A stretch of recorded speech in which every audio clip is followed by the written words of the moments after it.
Quem está pronto para ir mais profundo no Senhor? Nós já entramos um pouco na profundidade do Espírito, no tempo de louvor e adoração, mas agora Deus tem muito mais para nós. Então, Deus, nós abrimos o nosso coração, abrimos a nossa mente, sossegamos na Tua presença e pedimos, Senhor, mais da Tua presença. Nós precisamos mais da revelação da Tua palavra. Abre os olhos de entendimento das nossas vidas para que nós conseguimos ver, compreender a largura, a profundidade e a altura do Teu amor, Senhor. Para que nós podemos ser transformados com a Tua presença, Santo Espírito. Em nome de Jesus, amém. Este artigo que eu escrevi no início do Atalaia desta semana é realmente algo que eu partilhei um pouco de intimidade, alguns pensamentos que eu tenho tido, que muitas vezes eu acredito que cada um de nós desejamos mais de Deus. Eu acho que é algo que cada um de nós desejamos mais da Sua presença, mais profundidade. Agora, a grande pergunta que eu faço a mim próprio é porquê é que muitas vezes eu não consigo lá chegar? Porquê é que muitas vezes eu estou na margem? Eu estou a sentir somente alguns borrifes da Sua presença, alguns pozinhos da Sua glória. Porquê? Porquê é que não estou imergido na Sua presença? Porquê é que não estou mais fundo no Seu amor, na Sua revelação?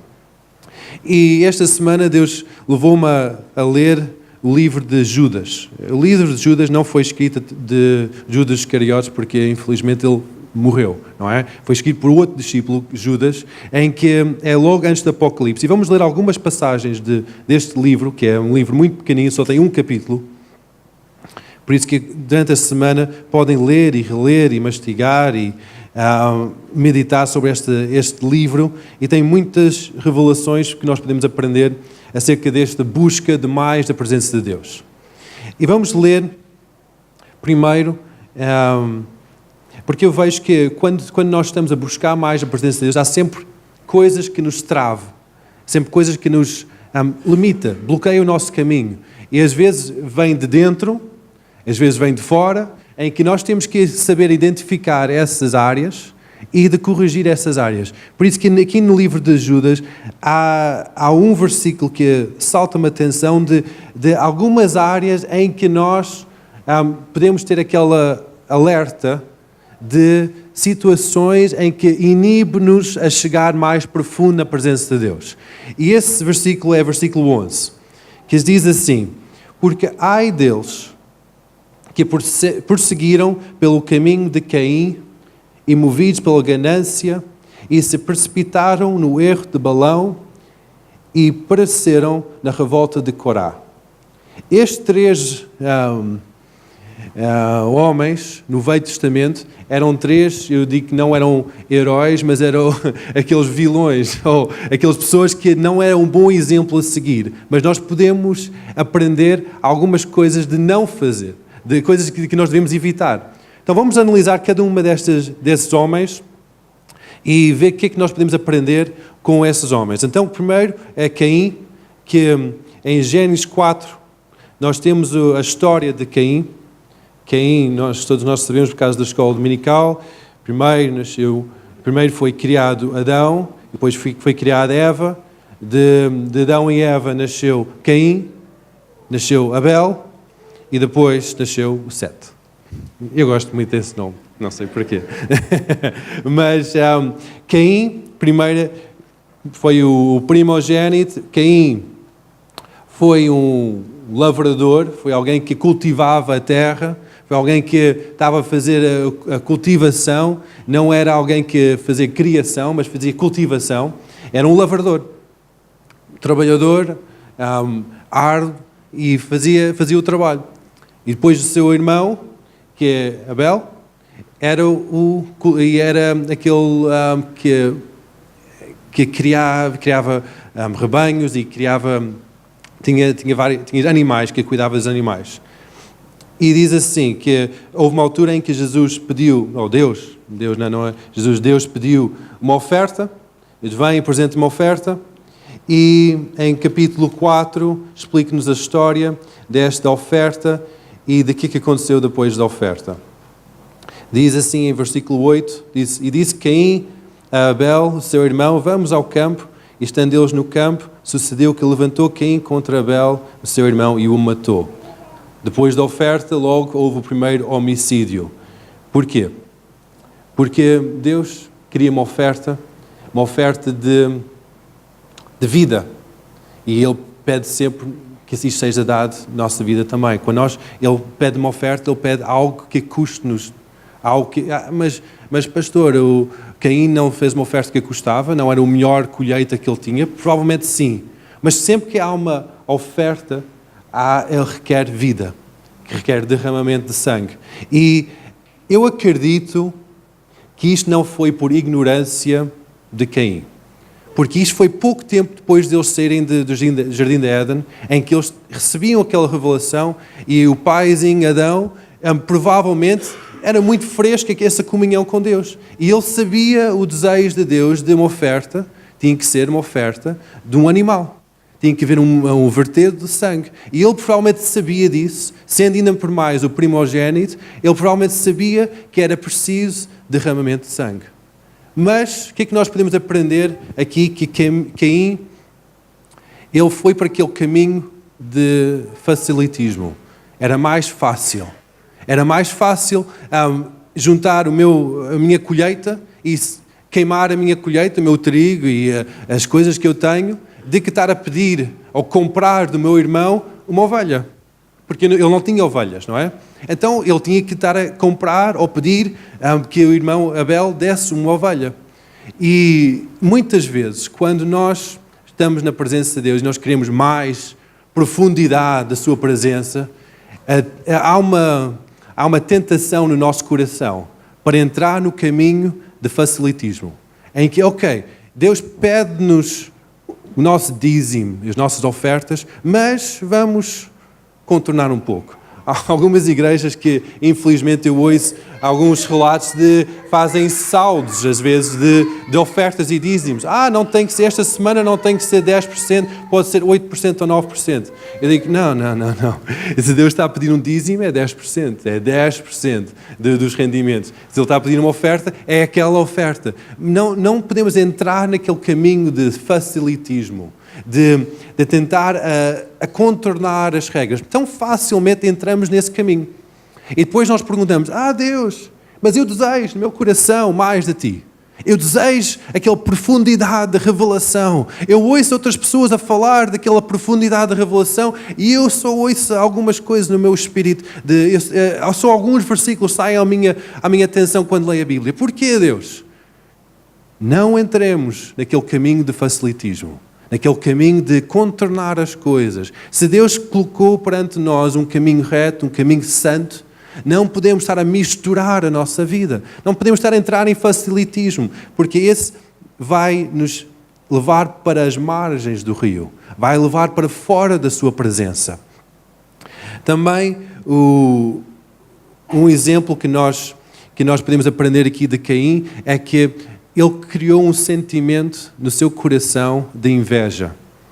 Em que quando ele criou esse sentimento no seu coração, infelizmente ele cometeu o primeiro homicídio em toda a história da humanidade.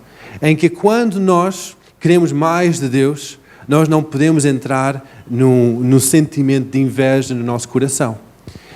E nós podemos dizer, a inveja é uma coisa ruim, é uma coisa muito feia, ter inveja. E é verdade, é fácil nós vermos inveja nas outras pessoas e no teu coração. E no meu coração. Quando nós ouvimos uma boa palavra, vemos o mover do Espírito, vemos alguém a receber uma palavra do Senhor e nós sentimos, eu também quero. Isso é inveja. Em vez de nós ficarmos contentes com o que é que nós queremos e pedir do autor da vida, Deus, revela-me a tua palavra, nós começamos a albergar um sentimento no nosso coração, um sentimento de inveja. Mesmo nas coisas boas, nós começamos a invejar pessoas. Agora nós podemos ver isso nas coisas más, invejar o que é que uma pessoa tem. É aquela velha história de uma pessoa que duas pessoas têm uma casa ao lado do outro, dois vizinhos, uma pessoa compra um carro, muito bem, eu vou comprar um carro igual ou melhor, e depois outra pessoa compra uma moto, muito bem, o meu vizinho comprou uma moto, agora quero uma moto maior, e depois o vizinho compra um barco, põe ali em frente da casa, ok, muito bem, eu vou comprar um barco ainda maior, e há sempre aquela comparação. Eu quero ser muito melhor do que a pessoa ao meu lado. Isso é inveja. Quando nós temos um sentimento de inveja, que é o oposto de gratidão, nós começamos a limitar a revelação e o poder e a profundidade da presença de Deus. Nós começamos a ir para as margens e começamos a ter o mesmo sentimento que Caim teve. Vamos à segunda personagem, que é Balão.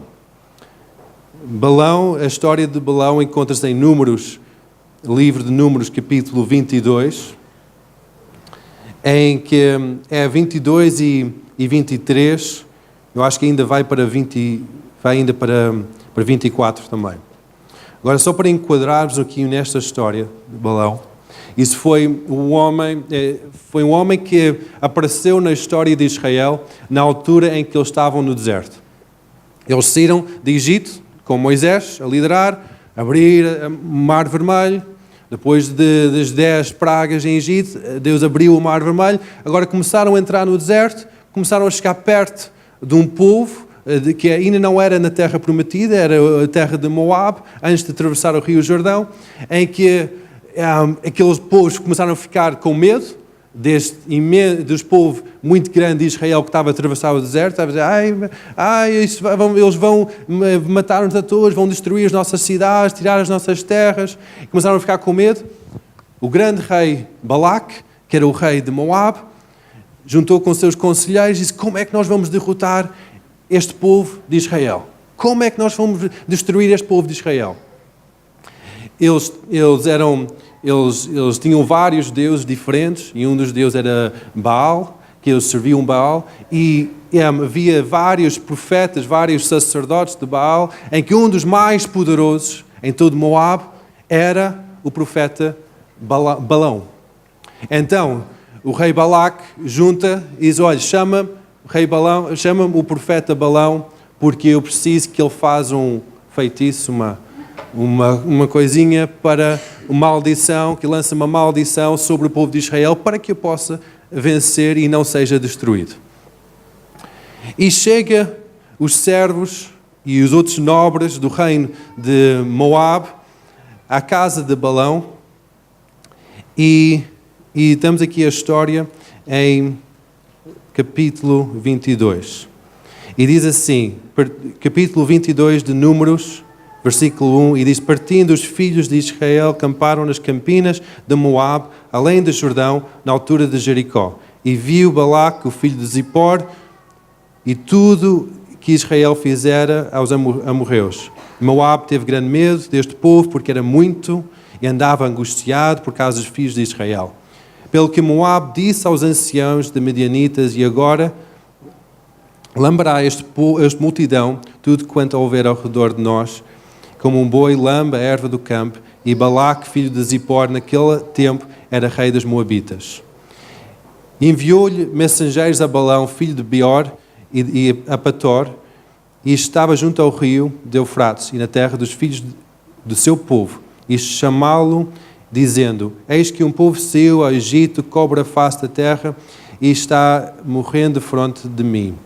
Vem, pois, e rogo-te que amaldiçoa-me este povo, pois é poderoso, mais poderoso que eu, para ver se poderei ferir e lançar da terra, porque sei que a terra que tu abençoas é abençoada e que tu amaldiçoas é amaldiçoado.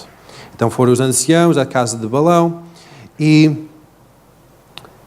diz em versículo 8 que Balão disse a eles, fique aqui esta noite e vos terei a resposta como o Senhor me falar. Então os príncipes de Moab, dos Moabitas, ficaram com Balão. E veio Deus a Balão e disse, quem são estes homens contigo? Na vossa Bíblia, o Senhor em versículo 8 e Deus em versículo 9 é com maiúscula ou com minúscula? Diz aqui, deixa-me ver aqui qual é que é esta versão, em versículo 8, se faz favor. Na minha Bíblia diz aqui o Senhor é com maiúscula e Deus é com maiúscula também. Isso significa que é o Senhor. é o Senhor nosso Deus, o Deus omnipotente. E como é que é possível? Eu pergunto-me a mim próprio, como é que é possível o Senhor falar com Balaão, um profeta, dizemos que um profeta diabólico, um profeta de todos os outros deuses? E este é um exemplo de como é que nós podemos entrar mais profundo na presença de Deus e como é que isto bloqueia. Nós entramos mais profundo na presença de Deus. Em que Deus falou com este profeta. E vamos continuar a ler, porque isto é muito interessante para a nossa vida. E eis que o povo saiu do Egito e cobre face a terra. E então, versículo 12. E diz Deus a Balaão: não irás com eles, nem amaldiçoarás o povo, porque o povo é abençoado. Então levantou-se Balaão, na manhã seguinte, disse aos príncipes de Balaque: tornai a vossa terra, porque o Senhor recusa-me a deixar ir convosco. Isso aconteceu novamente o segundo dia, então os nobres voltaram para Balaque e disseram: olha, este profeta não quer nada connosco, não quer aceitar estas prendas, este ouro, esta riqueza, esta fama, então nós fomos mandados embora. O rei disse: vai e volta novamente com mais riqueza e mais ouro. E depois, em versículo 18, diz que respondeu Balaão aos oficiais de Balaque: ainda que Balaque me disse que a sua casa é cheia de prata e de ouro, eu não poderei traspassar o mandado do Senhor, meu Deus. Aqui está tudo bem, não é? Está tudo, ele está a obedecer a Deus. Deus falou, não podes amaldiçoar. Ele está a obedecer mesmo com essa tentação toda. E para fazer coisa pequena ou coisa grande. Agora, pois, rogo-vos que também aqui fiqueis esta noite, porque eu sabia o que o mais o Senhor me dirá. Veio, pois, o Senhor a Balaão na noite e disse-lhe que os homens vieram chamar-te: levanta-te e vai com eles, todavia farás somente o que eu disser. Isto para mim chama-me a atenção. Primeira vez, Balaão ouviu de Deus que, ok, não faças isso. Não amaldiçoas o meu povo, porque não vai surtir efeito nenhum. Não faças isso, não vais com aqueles homens. Ele já sabia a vontade de Deus, não é? Quantas vezes na nossa vida nós sabemos a vontade de Deus? Mas nós vemos as tentações à nossa frente, vemos o ouro, vemos a fama, vemos a aceitação das outras pessoas e dizer: espera lá um pouco, deixa-me só ver se Deus realmente era isso que Deus queria dizer. Tantas vezes nós dizemos isso, nós ouvimos a palavra, a orientação clara de Deus sobre a nossa vida, mas depois, com a tentação à nossa volta, nós pomos em causa o que Deus disse. Deus, será que não queres mudar de ideias? Isto é muito ouro, isto é muita fama. Será que não queres mudar de ideias? Deixa-me só ir com eles. O que é verdade é que Deus disse: levanta-te e vai com eles. Em versículo 21, tem aqui a chave desta história, em que então Balaão levantou-se e pela manhã albardou o seu jumento e partiu com os príncipes de Moabe. Versículo 22. E acendeu-se a ira de Deus, porque ele se foi. Acendeu-se a ira de Deus. Mas, 2 versículos atrás, Deus disse a Balaão para ir, que ele podia ir. Porquê que acendeu a ira de Deus sobre Balaão? Muitas vezes nós sabemos a vontade de Deus, mas quando nós começamos a insistir: Deus dá-me, Deus, é só isto, eu quero, é como um filho: eu quero. E, ok, pronto, vai. Logo quando ele saiu, acendeu-se a ira de Deus sobre Balaão. Isto é uma lição para nossas vidas. Muitas vezes nós desejamos, pedimos Deus coisas que são no nosso coração. É o nosso desejo no nosso coração, por causa das tentações à nossa volta. Pedimos Deus, Deus, deixe-me ir, mas depois nós temos as consequências. Porque não é a vontade de Deus. Deus permite que seja feito, e isso permite que nós tomamos decisões, mas não é a sua vontade. Não é a sua vontade que nós vamos. E não era a vontade de Deus que Balaão fosse amaldiçoar. Por isso que nos capítulos seguintes nós vemos que Balaão não conseguiu. Ele subiu até 7 montes diferentes, tentou amaldiçoar, mas não conseguiu amaldiçoar. Em vez de amaldiçoar, só saiu palavras de bênção. Porque a ira do Senhor se acendeu sobre Balaão. Em que, se nós queremos mais de Deus, nós temos que não somente largar aquele caminho de Caim, daquele caminho de facilitismo e de inveja, mas também temos que largar o caminho da nossa própria vontade. Em que quando nós queremos mais de Deus, nós temos que largar a nossa vontade. Largar o que nós pensamos que é bom para nós.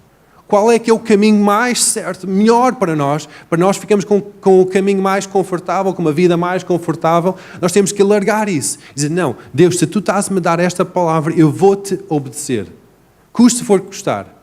Perder o que é que eu tenho que perder? Eu vou seguir-te. Amém? O próximo exemplo é o exemplo de Corá. Este exemplo vem em Números 16 e é na mesma altura em que o povo de Israel está no Egito. Então está a sair do Egito e está, eles estão no deserto. Em que o Corá era um homem que fazia parte do tribo de Levi. Significa que era parente de Arão e de Moisés. Moisés e Arão eram do tribo de Levi. E Corá, talvez era um primo afastado, talvez era um parente. Era porque os tribos eram divididos por famílias. Era toda a família, toda a linhagem de Levi era o tribo de Levi. E Corá fazia parte do tribo de Levi. Tribo de Levi era um tribo que era separado pela obra do Senhor. O que é que isso queria dizer? Tribo de Levi não tinha herança, não tinha terras, e todo o seu trabalho era tratar do tabernáculo. Tabernáculo que era uma tenda enorme, que requeria que ela seja desmontada e edificada, que seja mantida, toda aquela limpeza, todo aquele serviço, preparar as ofertas, os sacrifícios, e era um trabalho pesado. Mas era um tribo, quase um tribo elite. Que era aquele tribo em que não tinham herança na terra, mas tinham a herança que era o Senhor. Em que eles estavam completamente dedicados e consagrados para edificar a obra do Senhor e para servir a Deus. Este Corá surgiu no seu coração uma revolta e é chamada rebelião de Corá. E essa revolta foi no simples facto de dizer, mas atenção, ó Moisés, nós conhecemos, tu cá, tu lá, tu és da minha família até, porque é que és maior do que eu? Porquê que Deus só fala contigo e nós temos que todos seguir? Porquê que Arão é teu irmão e tal, e como é o irmão, é muito facilitismo, muito conhecimento, muito fator de cunha, então porquê que ele é subsacerdote? Porquê? Porquê que Deus não consegue falar comigo? Eu até sou do tribo de Levi, eu até sou consagrado ao Senhor, eu ando aqui a trabalhar e a esfolar-me e tal, porquê que isso não pode acontecer? Porquê que Deus não pode falar comigo? Porquê que és tu que mandas? E essa rebelião bloqueia o caminho de nós entrarmos mais profundo no coração de Deus, para receber mais da sua revelação. Quando nós temos esse sentimento no nosso coração de pôr em causa o que os líderes dizem, o que o pastor diz, o que Deus disse. Quando nós pomos em causa e questionamos isso e dizemos, Deus, será que isto é mesmo verdade para mim? Mas nós estamos em 2017. Isto não é terra de Egito, isto não é deserto, isto não é Israel. Isto não se aplica na minha vida. Porquê que isto tem que ser algo que eu tenho que aplicar? Porquê que estes mandamentos têm que ser algo que eu pratico na minha vida? Deus, isto não é muito bem assim. Hoje em dia, este século XXI, não tem nada a ver com o antigamente. Isto não tem nada a ver. Quando nós começamos a pôr um ponto de interrogação naquilo que Deus manda, naquilo que os mandamentos de Deus, as ordenanças de Deus, começa a criar um sentimento de rebelião na nossa vida. E a rebelião na nossa vida, às vezes rebelião é uma palavra muito feia, eu sei, mas é uma palavra feia para muitas coisas, entre aspas, bonitas que estão na nossa vida. Quando nós pensamos, mas eu tenho uma revelação, eu tenho algo que eu quero fazer, eu tenho um projeto na minha vida, eu tenho um sonho que eu quero cumprir. Ok, aquele sonho é de acordo com a palavra de Deus? É de acordo com os princípios de Deus? O que é que tu estás a fazer? Como é que é a atitude do teu coração? É uma atitude de honra à liderança que Deus colocou sobre a tua vida? Quando nós honramos, nós estamos a colocar-nos debaixo da autoridade. E quando nós começamos a colocar-nos debaixo da autoridade, toda a bênção vem. Toda a bênção vem sobre a nossa vida. E os sonhos que estão no nosso coração, Deus começa a realizar. Mas nós temos que posicionar-nos por baixo da autoridade. Para mim, por baixo da autoridade é posicionar por baixo da autoridade do pastor Jim. É dizer, ok, eu honro, eu respeito, eu sigo. E essa cobertura espiritual é quando há essa atitude no meu coração. Eu sei que vai haver bênção na minha vida e nas vossas vidas. Porque essa cobertura depois é passada para vocês. E essa atitude do coração é algo que eu anseio que cada um de nós experimentamos, esta atitude de coração. É que nós conseguimos nos posicionar debaixo da autoridade que Deus instituiu, que Deus ordenou. Quando nós fazemos isso, há bênção. Quando não fazemos isso, o palavrão é rebelião. E que isso acontece na nossa vida e começa a albergar esse sentimento, que o mesmo sentimento que havia no coração de Corá, no deserto. Quando este homem revoltou-se, ele conseguiu juntar 250 homens à sua volta a fazer quase um lobby perante Moisés. E dizer, olha, estas pessoas querem que eu seja líder, estas pessoas não concordam contigo também, estas pessoas são meus companheiros desta revolta e nós sabemos que Deus pode falar connosco também. Não é somente contigo. E quando nós começamos a fazer esse lobby, essa murmuração, isso é algo que acontece, é quando nós começamos a fazer isso, começamos a ganhar respeito de algumas pessoas, ou simpatia de algumas pessoas, porque essas pessoas também querem ser engrandecidos. E quando nós começamos a criar isso é rebelião. Isso revolta de Deus. O que é que aconteceu com estes 250 homens? Deus julgou esses homens. E a própria terra abriu e eles foram engolidos dentro. O que é mais ridículo? É que logo no capítulo seguinte, Números 17, diz-nos que no dia seguinte, dos 250 homens serem engolidos pela terra por causa da sua revolta, todo o povo de Israel começou a simpatizar com aquilo que aconteceu. Diz, Deus, foste muito severo. Deus, porquê que mataste esses homens? Eram bons homens. Eu até bebia café com eles. Eram pessoas simpáticas. Deus, porquê que fizeste isso? Quando nós simpatizamos com a rebelião, o que é que acontece? É que nós trazemos sobre nós próprios o juízo. No dia seguinte, uma praga foi liberta no povo de Israel. E quantas pessoas morreram? Com esse juízo do Senhor, 14.700 pessoas morreram. Num dia em que a ira de Deus acendeu, porque houve rebelião. Houve rebelião. O que é que Moisés fez? Ficou na brecha e disse, Deus, perdoa este povo. Este povo é duro de ouvir. Este povo não conhece, mas perdoa. Perdoa este povo, Senhor. Tu salvaste este povo de Israel, perdoa este povo. E por causa de um homem, Deus salvou o resto do povo, senão ele tinha morto todos. Porque aquele semente de rebelião vai passando de pessoa em pessoa. E depois, quando não há aquele rebelião ativa, manifesta, há um sentimento de simpatia. E dizer, ok, eu não vou me manifestar para não levar na cabeça, mas realmente no meu coração, eu não acho que isso seja muito certo. Isto não é muito correto, isso. Essa decisão foi muito dura, essa coisa que Deus, essa revelação, essa palavra foi muito rija. Como é que é possível? Como é que é possível um Deus de amor ser assim tão severo? Cuidado. Porque Deus não somente julga a rebelião flagrante, mas julga também o sentimento de apoio à rebelião. Sentimento de simpatia. Cuidado. Que o temor do Senhor seja sobre nós, igreja.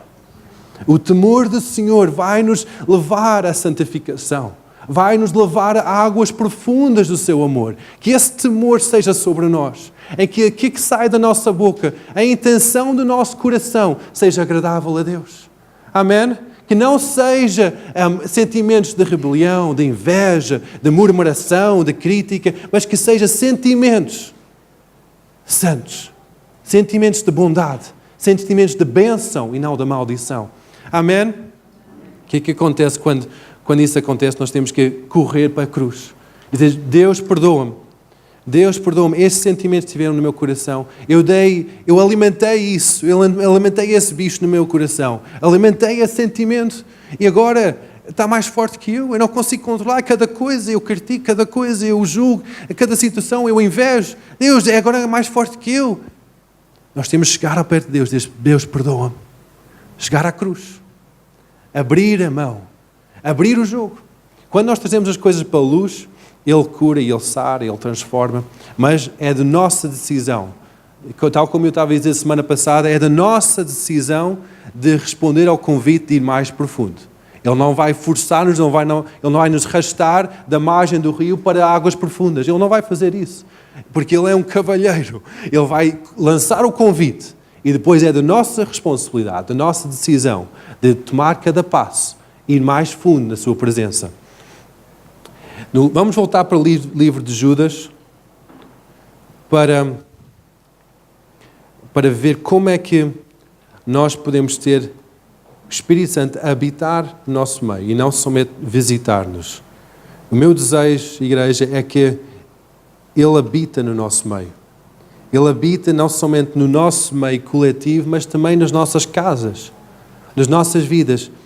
E este livro de Judas é tremendo porque não somente adverte para as situações perigosas da nossa vida que nós temos que corrigir, mas também revela como é que é possível Deus habitar no nosso meio.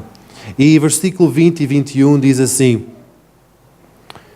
Vós, porém, amados, edificando-vos na vossa fé santíssima, orando no Espírito Santo, guardai-vos no amor de Deus, esperando a misericórdia do nosso Senhor Jesus Cristo para a vida eterna.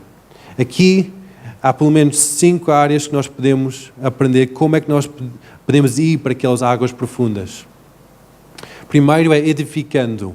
Edificando significa construir com algum planeamento. Construir. Deus, e construção, eu vejo, quando eu penso em construção, edificar qualquer coisa, salta-me sempre a atenção é que Deus habita aonde? No meio do louvor do seu povo. É quando nós louvamos ao Senhor, edificamos o seu trono, edificamos a sua morada. Se nós desejamos que Deus habita no nosso meio, que nós entramos em águas profundas, nós temos que estar mergulhados em louvor e adoração. Isso tem que ser uma realidade da nossa vida. Nós temos que ter sempre a louvor e adoração, sempre à nossa volta, no carro, em casa, aqui na igreja. Nós temos que estar imergidos em louvor e adoração, porque ali vamos estar a edificar a sua habitação. Agora, isto é algo que é consciente, é algo que é racional. Muitas vezes vem contra a nossa vontade. Porque muitas vezes a vontade é de pôr uma música divertida para abanar um pouco este esqueleto, não é? É abanar um pouco. Isso é às vezes a nossa vontade. Às vezes a vontade é pôr uma música mais calminha, talvez um jazzinho para relaxar um pouco. Mas nós temos que disciplinar-nos para estar na presença de Deus, imergidos em louvor e adoração. Muitas vezes é fácil quando nós estamos a ouvir, mesmo aqui na igreja, louvor e adoração, a edificar o trono, e a tendência normal ainda estou um bocado sonolento de ontem à noite, dou-me aqui um bocado a coxa, assim, dói-me o pé, eu estou com saltos altos hoje, eu não vou ficar em pé, eu não vou levantar as mãos, eu não vou fazer isso. Quando nós queremos edificar, queremos estar envolvido completamente em louvor e adoração, o nosso corpo físico tem que manifestar o que está no desejo do nosso coração. Senão eu ponho um grande ponto de interrogação no que está no nosso coração. Tanto como a boca fala de que o coração está cheio, o corpo também manifesta o que está no nosso coração. Se nós temos um corpo assim, atrofiado, um corpo assim, sentado, no nosso coração nós temos que pôr um ponto de interrogação, qual é que é a nossa paixão? Quando eu vejo uma equipa que eu gosto, a jogar a bola, quando vou ao estádio, eles marcam um gol, eu levanto, eu celebro, porque estou contente que eles marcaram um gol. Quanto mais edificar o trono de Deus, em louvor e adoração, quanto mais expressivo eu tenho que ser, quando eu levanto esse trono, quando eu exalto o seu nome, eu tenho que levantar as minhas mãos, eu tenho que bater palmas, eu tenho que envolver-me em louvor e adoração. É só assim que nós edificamos o seu trono, senão estamos a cantar boas músicas. Se não estamos assim, nós estamos a embalar o nosso espírito. Não, nós temos que integrar, estar completamente entregues na sua presença. Amém? Amém? Amém. Diz que o próximo nós temos que ter fé, na nossa santíssima fé. Fé, em Hebreus 11:6, que, ora, sem fé é impossível agradar-lhe, porque é necessário que aquele que se aproxima de Deus creia que Ele existe e é galardoador dos que o buscam. Desculpem lá, isso foi difícil. Fé é acreditar no impossível e no invisível. É algo que nós sabemos que Deus promete cura na sua palavra, promete alegria na sua palavra, promete paz na sua palavra, promete prosperidade, abundância na sua palavra, e começamos a acreditar nisso, a sério. Não é somente da boca fora, mas começamos a acreditar isso no nosso coração. E quando nós acreditamos, nós estamos a edificar a nossa vida. Quando nós entramos, nós temos fé, nós começamos a entrar mais profundo no seu rio. Amém? Nós temos que depois orar no Espírito. Diz, orando no Espírito Santo. Orar no Espírito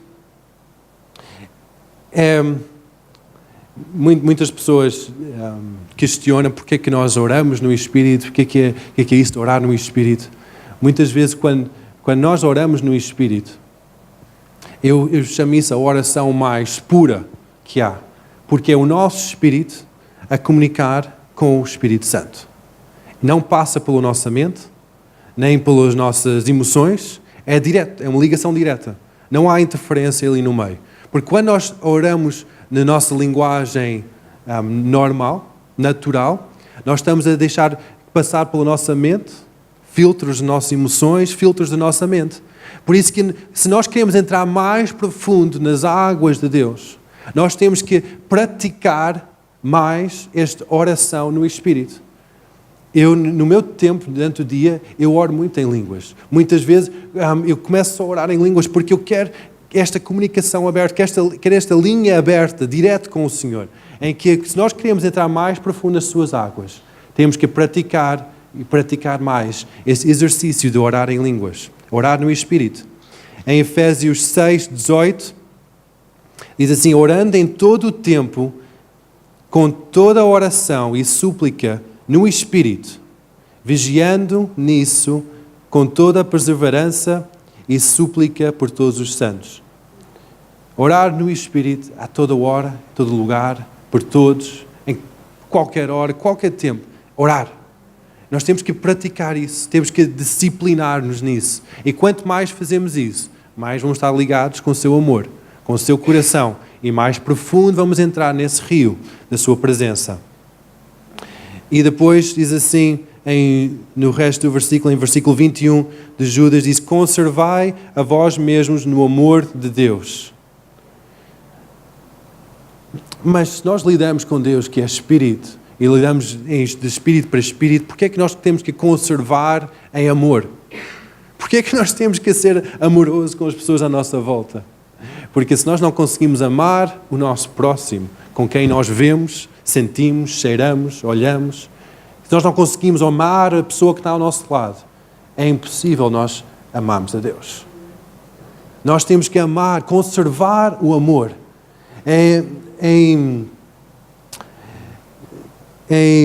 Efésios 4:3, diz, procurando guardar a unidade do Espírito pelo vínculo da paz.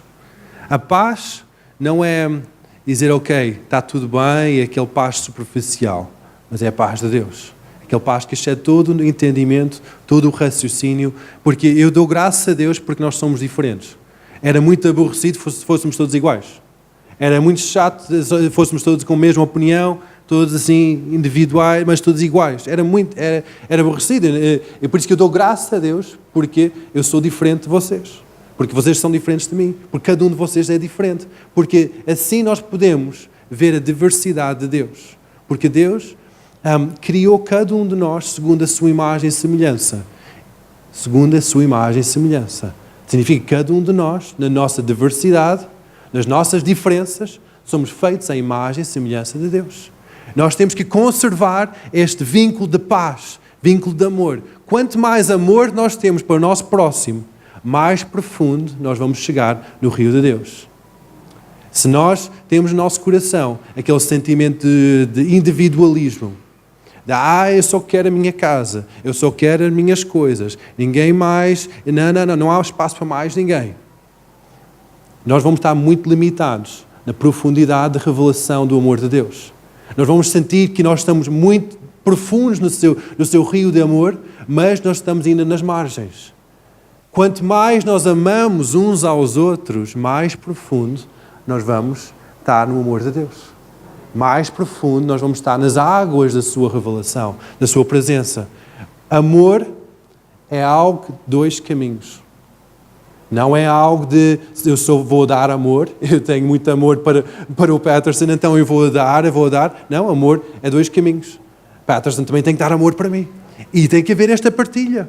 Tem que haver esta abertura do coração e esta ser vulnerável um para com o outro.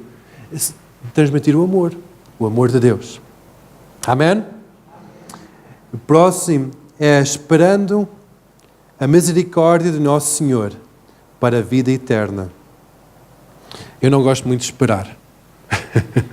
Eu não gosto muito de esperar. Eu gosto de tudo já ontem, se for de preferência. Eu gosto de tudo, eu gosto de visualizar e receber logo. Mas esperando naquela confiança da vida eterna, esperando no Senhor, a confiar nele. Confiar que o plano dele é perfeito. O tempo dele é perfeito. O plano, a ordenança dele é perfeita. Nós temos que confiar no Senhor. Em Isaías 40, versículo 30, diz assim: os jovens se cansam e se fatigam, e os moços de exaustos caem. Mas os que esperam no Senhor renovam as suas forças, sobem como asas de águias, correm e não se cansam, caminham e não se fatigam. Amém? Este esperar no Senhor. Esperar no Senhor. Entrar naquele sítio de sossego na sua presença. Aquele sítio de confiança, de esperar no Senhor, de confiar nele. Quando nós esperamos no Senhor, Ele renova as nossas forças. Coisas que nós pensávamos que eram impossíveis, vão tornar possíveis. Forças que pensávamos que estavam já esgotadas, vão ser renovadas. Amém? Visão que nós pensávamos que já não tínhamos visão, vamos começar a ter a visão de uma águia. Vamos começar a correr e não cansar. Vamos começar a caminhar e não ficar fatigados.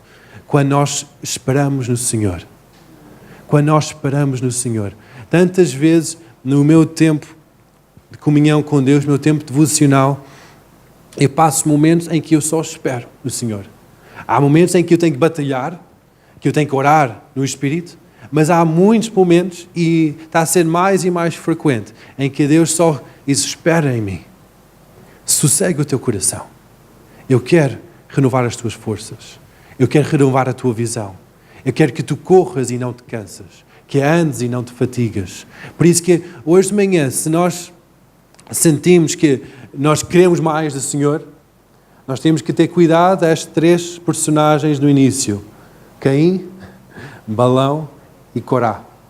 Os exemplos da sua vida. Como é que são aqueles alertas aqueles sinais de perigo na nossa vida, e temos que largar essas áreas, largar essa bagagem, e depois nós temos que começar a entrar, pouco e pouco, naquele rio da sua presença, edificando com louvor e adoração, acreditando em fé, orar no Espírito, ter o amor uns com os outros e esperando no Senhor.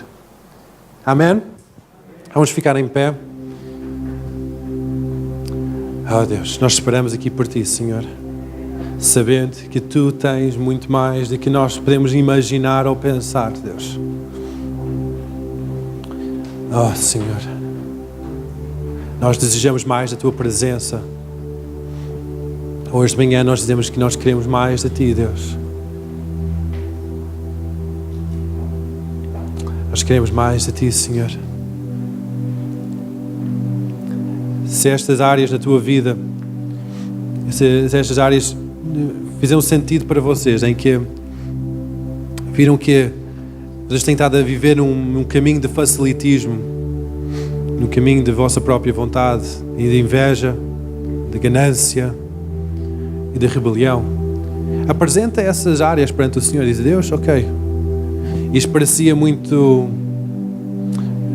que estava tudo bem, mas realmente hoje eu percebi que havia estes sentimentos no meu coração que não estão-te a agradar e está-me a limitar a entrar neste rio. Abra somente a vossa boca, levanta só as vossas mãos e diz: Deus, eu entrego estas áreas. Perdoa-me, Senhor, por ter buscado estas áreas, por ter deixado cair nesta tentação, neste enlace. Quando nós confessamos o nosso pecado, Ele é fiel e justo para nos perdoar e limpar de toda injustiça, cancelar toda a dívida, cancelar toda a culpa. Mas nós temos que confessar, nós temos que tomar o passo de abrir o jogo, de abrir a mão das coisas, dos sentimentos. Por isso que hoje de manhã, enquanto esta música está a tocar, vamos só apresentar nossas vidas perante Ele e dizer: Deus, estas áreas na minha vida eu não quero que sejam mais, não quero que sejam mais evidentes na minha vida. Eu realmente quero mais profundidade da Tua presença e ir para águas mais profundas do Teu amor. E eu neste momento eu largo estas áreas. Eu largo a rebelião, eu largo o facilitismo, eu largo a inveja, a maldicência.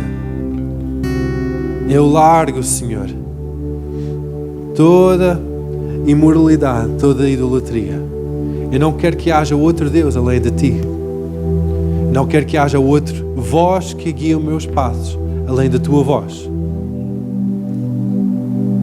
Por isso que hoje de manhã, Senhor, eu peço perdão, porque estes sentimentos têm havido no meu coração.